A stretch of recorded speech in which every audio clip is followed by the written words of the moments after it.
everybody. Welcome to another episode of Purple Insider. Matthew Coller here and Andrew Krammer of the Star Tribune, as always, joining us here on a Friday leading up to Vikings and Jets. But I got to tell you, Andrew, there's a different place we need to start in the National Football League before we get into our hardcore breakdown. Were you having like twitches last night? Like something's happening in the universe that is messing with my brain. What is it? Let me turn on Amazon Prime. Oh, that's why that weird feeling was striking me, because off in yonder distance, Kirk Cousins was throwing for 500 yards against the Tampa Bay Bucks. And after the game, Andrew, how many deja vus were there in a row? The chart of win probability. The other team had a 0% chance of giving it away, and somehow they gave it away. Just 2022 things were happening to Kirk Cousins last night for the Atlanta Falcons. What a wild game. Not only that, there was at one point when the game was very much in balance and Atlanta was down.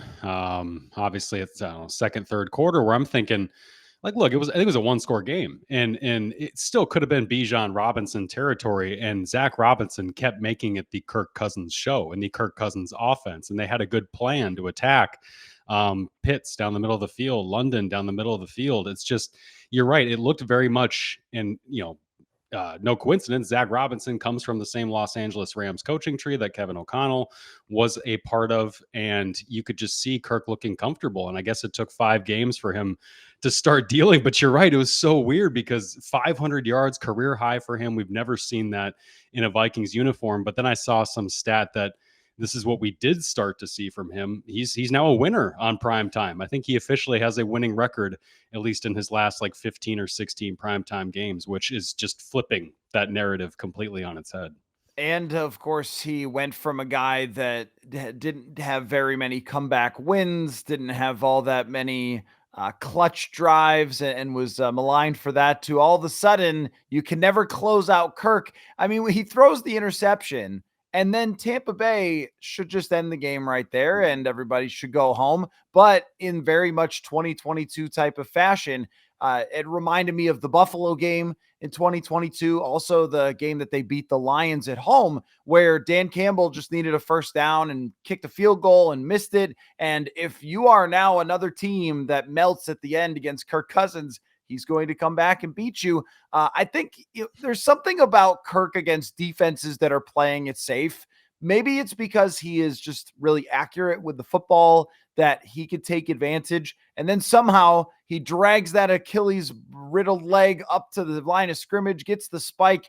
I mean, what a wild game. But also on the other side of that, the Tampa Bay Buccaneers with just an absolute meltdown for the ages. So all of a sudden, that division is now really interesting to watch. After a couple weeks, everyone declared the Saints as being great. It looked like Kirk Cousins was dangerous for him to even play football out there after the first 2 weeks.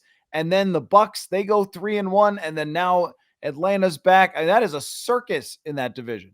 Oh, and how about the Vikings ties to it, too? It's Clint Kubiak running the New Orleans Saints offense. It's Baker Mayfield, Sam Darnold's former teammate in the reclamation project Sam wants to be, running the Tampa Bay Buccaneers. And then, of course, Kirk in Atlanta. So, yeah, it's and let's not forget old friend Adam Thielen in Carolina. He's there, too. He is there, too. He is there, right. too. It is a wild division where Kirk, if he plays like this, the weapons they've got on offense, for Bijan Robinson to be a complementary piece in an offense that produces over 500 yards, just an incredible performance, I thought, from Kirk, and an impressive one that shows that, hey, this guy's, it took some time, but he's healthier than we thought. But also, don't you know exactly what happens next, which is that they raise the bar and everyone starts talking about them. And then there's the other side of that, which is why he's not a Viking now. And it's Kirktober officially. Yes, that's right. Something spooky happens with this man. I have no idea what it is when it comes to October. So that's worth monitoring because, of course, the Atlanta Falcons are on the Vikings schedule late in the season. And for a moment there, I thought, Vikings versus Michael Penix at the end of the year if Cousins can't move. But yet he's found a way to still play really well there the last couple weeks. So relevant to the Vikings' degree of difficulty for the schedule. going forward. But let us get into our hardcore preview. Aaron Rodgers v. Vikings defense. Got a stat for you, Mr. Krammer. When Aaron Rodgers this year gets rid of the football in under 2.5 seconds, he is rated as PFF's second best quarterback. When he holds the ball for longer than 2.5 seconds, he's only completing 53% of his passes, and he is their 17th ranked quarterback. That considered, how do you think Flores approaches Aaron Rodgers? That's a great question. I do think that they can keep him in the pocket. I do think that they can take him down in a way that the Denver Broncos did. 5 sacks. Morgan Moses, their right tackle, has already been ruled out for this game because he didn't travel to London. He missed that last game where Rodgers was under complete duress throughout. Their right guard, Vera Tucker, just picked up another injury in practice, and so we'll see about him. I just think that Flores can kind of pick his spots here. And it was interesting talking to Stephon Gilmore this week when he mentions that Aaron Rodgers can work the play clock so well that we have to be smart about what we try to do against him. And reading between the lines, how I interpreted that is you can't try to do too much. You can't do this thing necessarily where Harrison Smith is at the line of scrimmage and then bailing 25 yards deep into a single high alignment because you think you're going to dupe him. Aaron Rodgers might know whether you're blitzing or not at the line beforehand based on 13 other factors that are going on around you and things that he can pick up down in distance, your tendencies, your teammates' tendencies, all those things. So I think the Vikings are going into this kind of level-headed, knowing that we might just be able to win straight up. We might not have to go into this with some kind of, or too much subterfuge, too much aggression. I thought initially maybe they'll blitz the heck out of them, but I don't know if that's the smartest way to go about it. And after talking to players, and how much can you glean, and guys don't want to say too much, but even off the record, guys are saying like, this is still a 40-year-old quarterback who's seen absolutely everything, and he can burn you. We've seen it on film this year where he can burn you downfield if you make mistakes. And so I think they're going to play it safe. I think you might see a lot of 4-man rushes just because they've got the horses up front to beat them. And frankly, the only game we've seen Rodgers look mobile, and he was on the injury report now with a knee injury, but the only game we saw him look mobile was against the New England Patriots front that traded Matthew Judon, has absolutely nobody to chase him down. And the Vikings have a lot more talent than that. Yeah, and I guess I am of two minds of the idea of blitzing him. I mean, in one way, you think, well, if he's got to sit back there in the pocket and be comfortable and wait for things to develop, then with their offensive line, can they really hold up?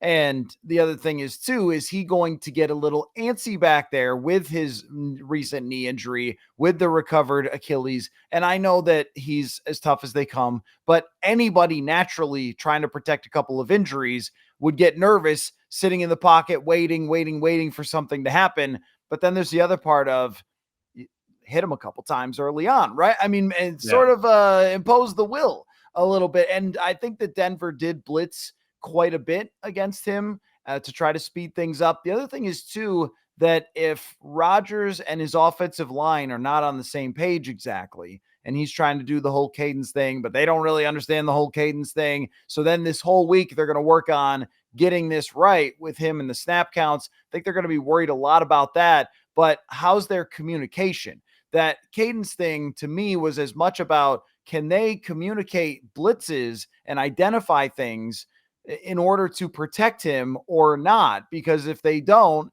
and if they're having trouble communicating with their quarterback, then they're going to make huge mistakes. We've seen good offensive lines make huge mistakes against the Vikings and give up a lot of quarterback hits. So I'm guessing with Flores, it's going to just be a potpourri of all different things to where you never really can get a beat on exactly what his strategy is for this game. Yeah, I imagine it being different than the second half at Green Bay, where you did see the Vikings, it seemed to me, simplify their coverages and not run too much of the variety that we know that they can. I imagine it's going to be a lot more mixing it up. I just wonder how much they're going to try to do the 7 at the line, kind of force Rodgers' hand that way. It depends on how they view those individual matchups up front. If they view like, hey, if we can create enough one-on-ones, we're going to dominate up front, then they might do that. If they feel like they can't, then it might be more of an overload kind of system against him. So I think it'll be interesting to see how they play it, because the Vikings secondary probably not too dissimilar from the Broncos secondary. When you look at kind of the talent that they've got, the Broncos are playing pretty well defensively this year. And I think it's Rodgers at this point, though, is somebody that is just hasn't shown the chemistry. You talk about the communication with the offensive line. I just think the Vikings are playing so confident right now that it's probably going to be a setup where they're going to go in and physically manhandle them, which is why I think on a 4-man rushes will probably get the job done. We'll see. How did you view the second half in Green Bay from a defensive perspective? I mean, I think for one, we saw exactly what player everybody thinks is the weak link on the defensive side, which is Byron Murphy Jr., who was tagged with 15 attempts in his direction in that game. Also, though, he ends up getting a pick and stripping the ball at the end. I think that if your weak link is a proven veteran corner who's made a lot of plays in the league, then you're in a pretty good shape in that secondary, maybe better than we thought. But I guess you could look at it as that they showed some weaknesses that we maybe didn't see at all at any point in the season, or that they just got gassed in the game. And maybe it could be something that they reassess some of the things on defense, little wake up call. You're not perfect. You're not just going to go out there and crush every team. I don't know how you looked at that. Yeah, I didn't see the urgency, especially in that fourth quarter, to adjust to things that were beating them. So you saw even early in the game before Christian Watson went out, the Vikings run so much Tampa 2. They run a lot out of 2 deep coverage, high safety alignments, whether it's quarters, Tampa 2. And so the Packers come out and try to attack that. One of Jaden Reed's biggest catches in the first quarter was Christian Watson clearing out the linebacker, Reed coming underneath. Those kind of things they went back to in the fourth quarter, and the Vikings didn't have the same counter punches or go to those counter punches seemingly in the fourth. So to me, it just seemed like more of a kind of a apathy on the side of the players on the field. You saw that. I felt like a little bit in Byron Murphy too, where there just wasn't that urgency in zone coverages to attach to his guys the same way there was early. So to me, I don't think this is like a thing where you need to worry about, oh gosh, the Jets are going to look at the fourth quarter, they're going to copy a bunch of things, and then the whole game, the Vikings are going to be in a blender. That was more of just, I think, an amalgamation of a 28-0 lead, a team that was pretty confident that they had just walloped the Packers, and then kind of got caught sleeping in a moment. And Flores put it on him in the press conferences, but when you talk to players, it was pretty obvious that he put it on them behind the scenes because of the way that he treated it. I think Jonathan Grenard said we kind of treat this like a loss, the way that we fell apart in the fourth quarter. So to me, that was more of a player's issue. And I do think that Flores didn't try to force the issue until it was a 6-point game halfway through the fourth. And that's kind of how I view that one. I also looked at it a little bit like maybe a simple explanation was there, and just that they were tired. Because in the second half, at the beginning of the second half, they had some 3 and outs. Then you get the strip sack late in the game. You get the interception in the red zone. I mean, there were just a lot of times where they were out there, and the receivers for the Packers are running down the field. And I think it was Kamu Grugier-Hill said they thought that they were just going to dink and dunk. And instead, Jordan Love was whipping it all over the place. And I guess that's part with Rodgers, though, is that if you think that he's just going to dink and dunk, well, he's still got the cannon to be able to throw it wherever he wants on the field. But I just don't think they're going to be up 28-0, and we're going to have to talk about this too much anymore. The other thing is, too, that combining that with the Falcons game last night, I think offense is okay in the NFL. People acted like offense had just gone away, disappeared. It's going to be 1987 again or something. If you give any team an opportunity like that, they're going to take advantage of it. So I guess they need to keep in mind that even if they get ahead, Aaron Rodgers can come back from 2 scores or more if you let him. Yeah, and that's why I do think they're going to play it safer. I do think we're going to see a lot more of that similar off coverage that we've seen. This is an older Vikings secondary that does not play a ton of bump and run. We see Gilmore get into situations like that where they do want him to press, but most of the time they're having all these guys play off, giving you the underneath stuff. And if Rodgers is so wired to take everything that the defense gives him, the Vikings, I think, will willingly give him that underneath stuff. And with Love, if they were expecting that, and I remember just watching back that fourth quarter, he was making plays too on the run, off schedule, having to move away from pressure. I just don't think Rodgers is at that stage where he's doing plays like that. That's frankly what Love did in the fourth quarter is what I expected CJ Stroud to do to them in week 3. And he just couldn't do it. They kept him in the pocket and had such a plan and a focus to keep him in the pocket that they did that. And that just broke down against Jordan Love. And with Rodgers, I think it's going to be pretty easy to do that. What do you think the Jets' strategy against this Vikings defense will be? Because I was looking at their run game thinking that they want to get Breece Hall going. He's only averaged 3.1 yards per carry, which is, I'm sure, has fantasy football people who drafted him in the first round devastated that someone named Braylon Allen has averaged 4.8 yards per carry and has been much better. I think running game is going to be a place where they really want to start. I also think that Garrett Wilson in this game in the first quarter is something to really keep an eye on, because the way that game ended against the Denver Broncos, with Rodgers looking at Wilson, Wilson looking at Rodgers, what are you doing? What's going on? That they're probably going to spend the week trying to figure that out. This is one of the best receivers in the NFL.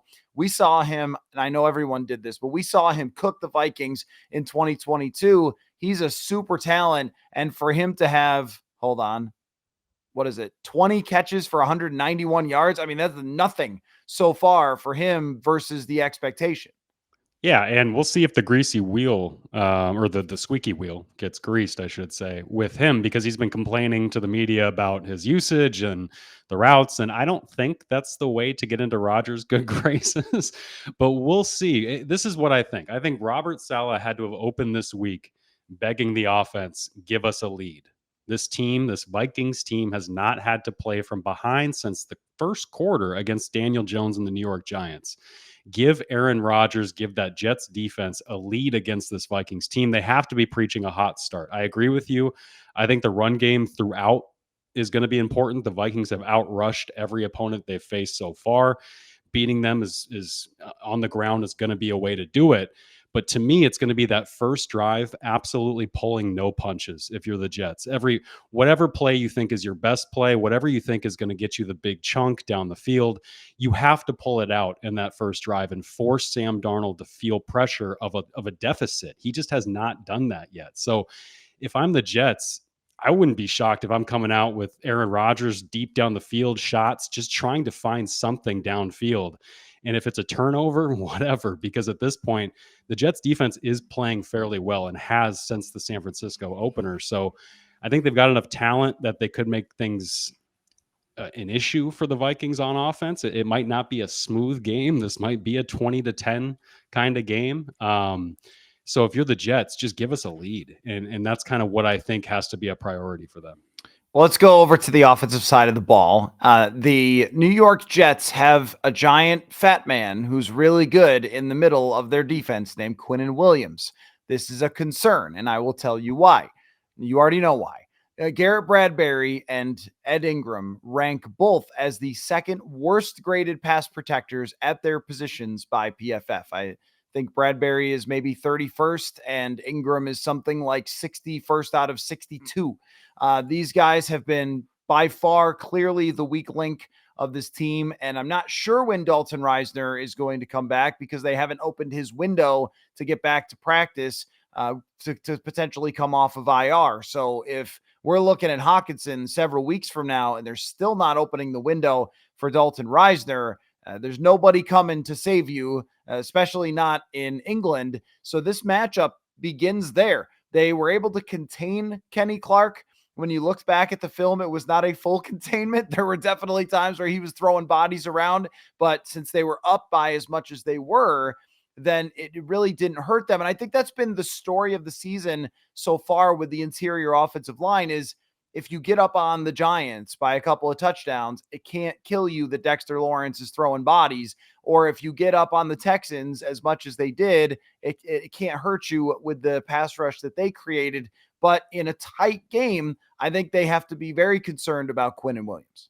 Yeah, and Kenny Clark did not have the game that Dexter Lawrence had, but I Oh, know what definitely not. Yeah. I know what you're saying though, because yeah, in the run game, he blew up the Vikings run game multiple times. I felt like he was more of a factor there.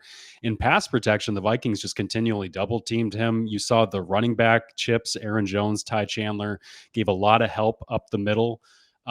Speaking of the game last night, did you see the snap where Bijan Robinson had to block Vita Vea up the middle? The Vikings didn't have that issue at Lambeau, where there was more of a help that Aaron Jones could give a shoulder into Kenny Clark, and it helped. But you can do that when Christian Darrisaw, Brian O'Neill are on either side, one-on-one solo blocking Rashawn Gary and Preston Smith the way they did. We just don't even need to talk about them because of how great they've been for the most part on the outsides. And so I think that helps when you face a guy like Quinnen Williams, where if it's Bryce Huff or whoever the Jets have on the outside, I think Jermaine Johnson's hurt. I'm not even sure who's playing for them right now. You can Not do that. Hassan Reddick. That's who. Not exactly. Not the guy they traded for and botched a front office negotiation with. So I think the Vikings are set up to coach through it. It's just a matter of you have not been able to run super effectively without double teams and power blocks up front, without playing duo, without kind of forcing the issue, because they cannot single block people. And you see it every time they get into short yardage, every time they get into the goal line, every time they need to a defense forces the issue and says you need to single block everybody because we're doing a bear front, whatever. They can't do it. They cannot win up front. And so Dalton Reisner's not fixing that either. He didn't fix it last year. He's not the answer in terms of that. That's why Blake Brandel is the guy. They wanted him to be the bigger guy. He's 6'4". He's bigger than anybody else on the interior they've got.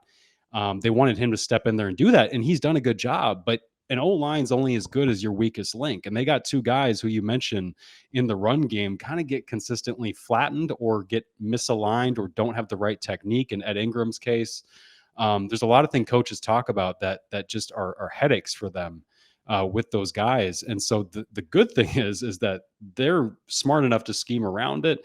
You see Sam Darnold sitting comfortably in the pocket, trusting the protection because since Dexter Lawrence, it hasn't haunted him too much up the middle. And so I think the Vikings can win with this. They can win with Ed Ingram and Bradbury. It's just a matter of, do you stay healthy enough on the edges, or do those guys continue to play well enough? And then when you have bad moments, can Sam Darnold not fold and get affected by that play after play? Yeah, it's been really clever the way that Kevin O'Connell has schemed around this issue in pass protection. It's been bootlegs, which he's used effectively, and play actions, but also having Aaron Jones and sometimes CJ Ham chip or provide an extra blocker. What I wonder about, Robert Saleh is a really smart dude when it comes to defense. Are they going to send some stuff that forces them to get one-on-one? Like blitzes up the middle where you take away that fullback or that running back and ask him to protect to allow a one-on-one, because they're just not winning those one-on-ones. And if you create interior pressure, I think for any quarterback, that's the one that affects them the most. I think sacks off the edge, strip sacks, things like that are clearly the hardest. But when you talk about just on a play-to-play basis, not being able to step up, and Darnold has navigated the pocket pretty well, but there's been too many times where he's had to kind of shuffle backwards and then just torque his body and whip the ball because he's got a beast arm. But it's not what you want. You don't want him shuffling backwards or leaning back. There's been too many throws where he's kind of had to be leaned back as he's throwing it. Yeah, and we should also mention, speaking of coaching and how they go around this, is the screen game too. That has been a revelation, I think, for them this year. Aaron Jones has helped, but so has the timing of the calls. So has the individual blockers actually getting to their guys. It's working so well that you can do it to Josh Oliver and get an 8-yard gain in a critical moment at Green Bay, like they did. And Aaron Jones obviously had 3 or 4 of those catches too. So I think that's helped. They've called it too, just at great moments where defenses are clearly pinning their ears back and they're able to catch these guys. So you got to credit Kevin O'Connell and Wes Phillips for how they've done that. But yeah, the moments that get your heart rate going, if you're a Vikings fan or a coach, is when Darnold is wrapped up in the backfield and he's still looking to do something. And you're like, no, just go down. And I can't remember if it was the Texans game or the Packers game, but when he flips the ball to Aaron Jones, as he's going down, and I think it was the Texans game, and the Texans defenders jump on it and signal their possession, but it gets ruled an incomplete pass. It's those kinds of things that or when he rolls out of the pocket and the Packers drop an interception on the opening drive. Those kind of things kind of get your heart rate going.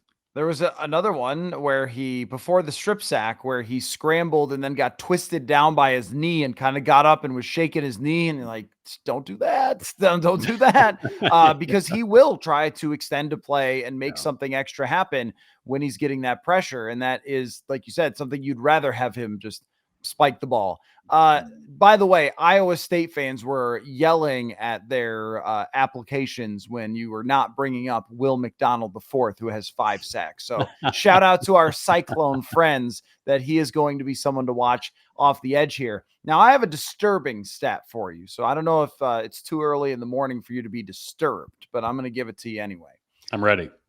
Aaron Jones is on pace for 272 carries this season over 17 games. His previous career high happened in 2019. I think actually all of them were against the Vikings that year. And that was 236. So that's like 2 games worth of carries over. Now, here's the disturbing part. So he's averaged 5 yards a carry. Well, that would be great. Oh my gosh, that's like Sean Alexander back in the day or something, or Adrian Peterson. But in 2022, through halfway through the season, Dalvin Cook was on a pace for 270 carries and averaged 5 yards a carry. The second half of the season, he finished with 3.8 yards a carry. Dalvin Cook 2022. It is disturbing to me that Kevin O'Connell has leaned on Aaron Jones at a pace that would give him 272 carries. I don't think they could continue to do that. Yeah. The only thing I would counter with, especially with Dalvin Cook, is that he had I was just pulling up Aaron Jones's game kind of log to see just how much he's played, because he hasn't missed a ton of games or a ton of time to injury. The way I know last year he had an injury, but Dalvin Cook had chronic shoulder issues that went back to Florida State. His shoulders popped out. The labrums kept getting torn. He had to get them repaired. That I don't remember in 2019 if that was a key issue for him, or 2022 you're referencing. But by then it certainly was. And we saw Dalvin consistently wear down as seasons went. And I think the Packers were mindful of that with Aaron, which is why he always had a good complementary back with him, which is why Matt LaFleur leaned on multiple backs all the time. I do think they need to tone it back with him. And I think this game on Sunday is going to be one where you're going to see the scales tilt back, because he played 80% against the Packers. That was the second most he's played in a game since 2020. It was just because it was against the Packers. I do not think that they're going to continue to lean on him like that in terms of playing time, in terms of carries and touches. It's more of a 60-40 split. The first 3 games, that's kind of how they did it.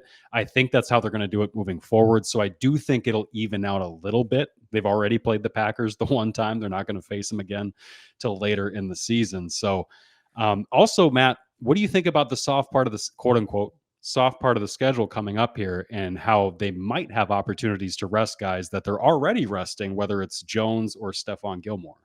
Yeah. Just to go back to the carry numbers, that 272 carries would have tied for the second most in the NFL with Christian McCaffrey for last year for a total. That just gives you an idea of the workload so far. And I don't think that that's ideal. I think just in general, though, that coaches, and we saw Brian Flores talk about this with Harrison Smith, because Brian Flores talked about how Kevin O'Connell had said, hey, we want to dial back Harrison Smith's snap count a little bit. We want to keep him fresh. And Brian Flores was like, I don't think I will. and the same thing with O'Connell with Aaron Jones, where it's the same deal. This guy is so good, and he is one of the best players that I have ever seen out there, and we've seen a lot of great ones, but as far as complete running backs, it is astounding to watch him play sometimes. But you cannot ride this man that much. If they get into some games later on where they're ahead and they could put in Ty Chandler, but then again, Kevin O'Connell wants to get the man 100 yards all the time. Like against the Giants, he's getting popped at the end of the game because he's like, well, I wanted to get you 100 yards. Don't do that. You just brought Myles Gaskin back on the practice squad to elevate him.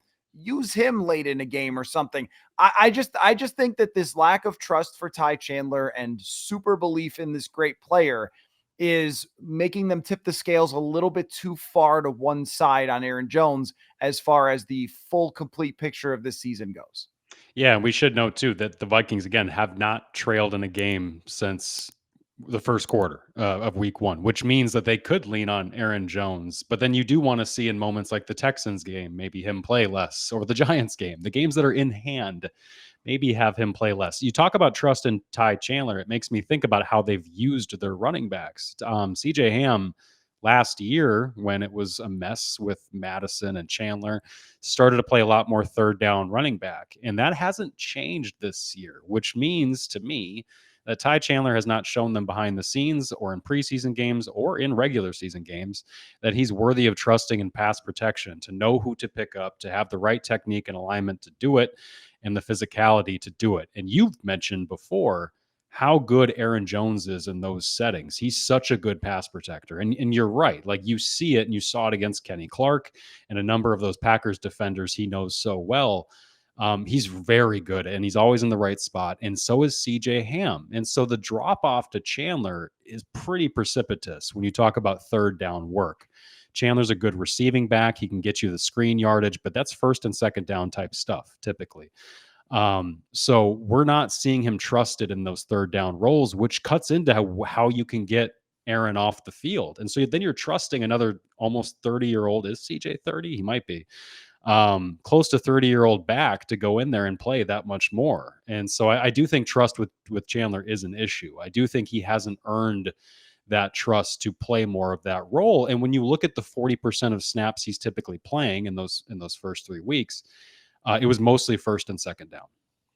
Right. And when he's out there for just first and second down, when he comes out into the game, they often give him the football, which I think is a little bit of an indicator to the other team. Well, they don't really like this guy in pass protection. So if we send some extra bodies, then that's going to be a problem for them. And if they don't trust him in pass protection, they have to send him either out on a route or give him the football. And it often ends up with him getting the ball. I think he had 8 snaps and 4 carries or something like that last week. That's just too much of a tell. So you can't do it that often. It's kind of like when Trent Sherfield goes out there, they are running or they are running play action. And those are the only 2 options. They're not going to have him out there spreading out 5 wide. And it just is a little bit of a limitation. I think you just have to lean into him. And if he makes some mistakes, then he makes some mistakes. He is special in terms of his speed and ability with the football. But we even saw this with Kenny Nwangwu over the years. If they don't trust the guy to do everything right, it's not going to be out there, which makes me think you might have to trade for a running back here. You just cannot have Aaron Jones do the whole thing as if he was 23 years old. Yeah. That'll be interesting to see. I do think if Aaron picks up a little injury or something that scares him before the trade deadline, maybe they would. We haven't heard publicly or privately, I haven't, anybody saying that they still don't think Ty Chandler's not a special talent on the field, that when he has the ball, they think it's different. And so maybe there's a way they can use him better that isn't such a tell. They threw an 8-yard out route to Trent Sherfield not that long ago. I think it was in the last game. So they're trying, Matt. They're trying. They are. I think with Ty, you could do some of those similar things where maybe he isn't picking up the wide receiver work where you could split him out wide the way you can Aaron Jones, because that is difficult. That's not, I think fans look at that and be like, "I'll just split him out wide, make it easy." It's like, well, no, that sometimes involves reading coverages, knowing route patterns, knowing different jobs that young guys like Ty might not know. So I think if you're that limited with him, this needs to be a situation where he's the guy then on first and second down more often than what we've seen. Otherwise, you might be right. They might need to go get help. Let me switch subjects. When it comes to, I've got a small pet peeve about coverage of the National Football League. It's the only tiny little thing that bothers me. Is there is no MVP race after 4 weeks. That just can't be a thing. In hockey, Tell Las Vegas that. I know. In hockey, if someone in October scored a bunch of goals, they wouldn't say, well, he's just going to win. Or if it's baseball and somebody had a bunch of home runs in April, they wouldn't say, oh, well, he's the best player in the league here. I don't know why we do this in football. If you have 2 good games, they're like, is he the MVP? You're like, I don't know. They have 13 more games to go. That seems like a lot. It was Darnold. And then last night it was Kirk. So now I saw this morning, is Kirk actually in line for the MVP? Like, oh, yeah, probably. So with Darnold. Oh, go ahead. Yeah. Oh, sorry. I was going to say, I saw the actual NFL account, the official at NFL, put out a playoff picture 4 weeks in. Yeah. Okay. Sure. Why not? I mean, people will sometimes ask me about next offseason. I'm like, yeah, the next draft, man, I'm really in. Yeah. But like maybe we could just go to this week with Sam Darnold. But as far as the sustainability, it's not can he keep winning for me, because the team is so good. I think that they can, and the schedule lightens up and they get Hawkinson and all that. It's really at what type of level should we truly expect for him? Because this is absurd. I mean, this is a MVP level that very few people have ever sustained for an entire season. Where is the bar of an average Sam Darnold type of performance, and can they win with that? Yeah, I have takes on this because they are leaning on Sam Darnold so much when they get inside the red zone, where the Vikings have scored as many touchdowns as any team outside the Buffalo Bills so far through 4 weeks. They are a great red zone offense right now. Great red zone offenses typically run through the ground game.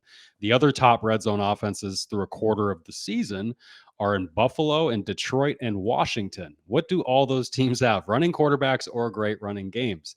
The Vikings are there as this kind of like odd stepchild with Sam Darnold. And you're just wondering, how long can they do that? And that's why I asked Wes Phillips this week of like, what have you thought of how Sam is carrying that load down there? And then flip side, why have you not been able to get the run game going? Or what have you thought overall about the run game? And they obviously need to get better work out of it. They had 4 traditional carries inside the 5-yard line at Lambeau Field. I believe they got -1 yards and a holding penalty on those plays. And that included the 4th down jet sweep to Jalen Naylor. They, of course, get the 7-yard rushing touchdown from Jordan Addison. That is their first rushing touchdown since Aaron Jones at New York in week 1. They're not running the ball well there. So that means it has to be Sam. So how long can he do that? Only Joe Burrow, I think, has thrown more passes inside the 20-yard line than Sam Darnold at this point in the red zone. So I think he's playing so well. You see everything. You see the off schedule rush out, kind of scramble drill touchdown to Justin Jefferson. You see the in pocket, in rhythm, perfect pass over to the fade to Justin Jefferson at Lambeau. You see the scheme to Josh Oliver wide open outside of a little play action leak play. Wide open, easy touchdown. Aaron Jones, kind of a mesh concept, same deal against the Texans. You're seeing a little bit of everything. There's going to be a point where defenses kind of pick up on it and kind of have a inventory of volume where they know what you're doing. And so it's going to be on the coaching to have a bag of tricks that's pretty deep. And it's going to be on Sam Darnold to be flawless, continue to be flawless, because I believe he had the interception to Aaron Jones in the red zone on Sunday. I think there was the near fumble, that the little flip to Aaron Jones earlier in the season. So he's had some moments where you're holding your breath, but for the most part, he's played phenomenal.